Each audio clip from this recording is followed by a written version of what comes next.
Hey everyone! So I've been debating on whether I should have story times on my channel for a while. And the reason being is because I have so many really good, like juicy, chismosa status stories. But they usually include people that were really shady and, like, for the most part are still in my life. But this particular person has been blocked completely and I doubt he'll ever see this video, so let's go right ahead and start. I have a really good radar for good guys. Like, I have been around enough, like, cheaters, liars, people who manipulate and whatnot in family and, like, family friends and, like, you know, older people, but who I've been able to observe for a long time. So for the most part, I'm like really good at telling when a guy's douchey or doesn't have the best intentions in mind. And I'm not gonna lie, I've had my moments too of shadiness. I will admit to that. But in this particular situation, I really like the guy and he really hurt my feelings. Let's name him. I want to name him, let's name him Jose. I actually had an ex-boyfriend whose name was Jose. So Jose's a little older, and I slid through his DMs in Instagram and I was like, you look really good in this picture. And from there, that's where we started talking. And everything was good. Like, he was so sweet, romantic, kind. You know, he's a little older. He's like 3 or 4 years older. I'm like, oh my god. I made the mistake of telling one of our friends that Jose asked me on a date. And I shouldn't have done that because the person I told, I actually had... I had like a little something with that person and it meant nothing. I don't regret it, but the point is that this guy actually told Jose a few things and I guess put Jose on blast. I don't want to go into a lot of detail. It was just very shady, very novela status. Jose called off the date. Okay, he called it off. I have this feeling that he must have told Jose something about our past. So I messaged Jose and he spilled, like right away he told me everything. Well, we started messaging again. Jose's persistent. Okay, Jose asks me on a date again. This is now closer to December.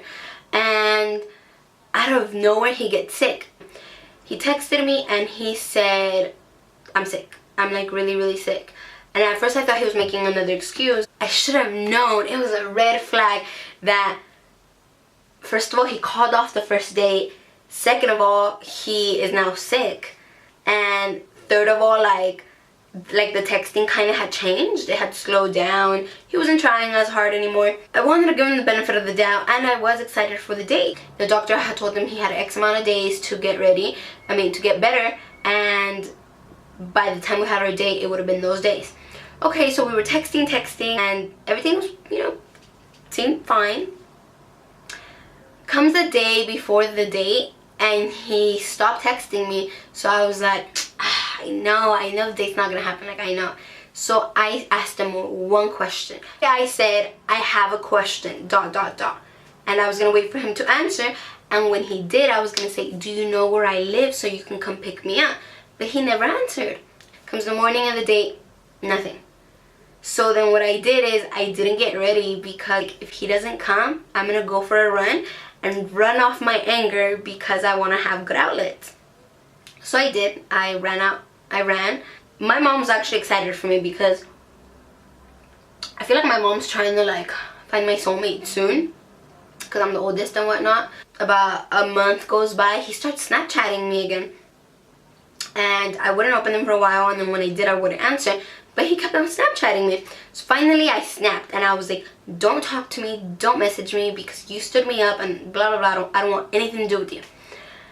He keeps on Snapchatting me. Sometimes I was kind of like he was in a position where I knew maybe he wasn't thinking clearly. Sometimes he was at work, obviously clearly sober and knowing what he was doing. So then I was in contact with one of my ex-boyfriends and my ex-boyfriend told me, you know what, Jose's a really good guy.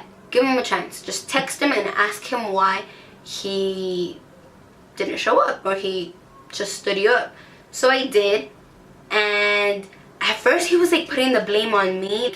oh, you were rude to me, blah blah blah. I was like, no, I was rude to you after you stood me up and you continued Snapchatting me. And then I have a screenshot, and this pisses me off. He said something along the lines of, yep, got it right here.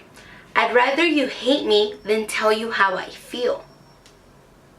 Excuse me, who made you God to make a choice that I should feel anger and like hate towards you?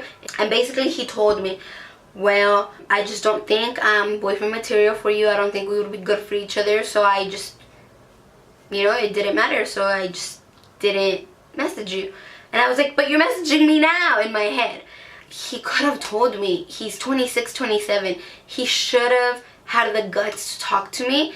Now I've blocked him on Snapchat and on everything else because he was still like liking my things, watching my things, sending me things, and I didn't understand why. He stood me up. Anyways, that's what happened with Jose. He stood me up, and now I'm studying abroad and I haven't really had a chance to date. When I go back, I don't want to hold a grudge against the male population. So if anything comes up, I'm not gonna say no, I'm totally against dating. I will take things as they come. We'll see what happens. I hope that doesn't happen to any of you. If you've ever been stood up, message me, comment it down below. Let me know how it went down, or if you like hate him, block them. And I don't hate this guy, but I did block him off everything because I don't think he deserves to talk to me anymore, because he could have talked with me. Yeah, it is what it is. I wanted to apologize for posting this a little late, but I hope you enjoyed, and let me know if you like my story times, and if you do, I will continue posting them, and hopefully things never get out of who I'm really talking about. Have a beautiful day.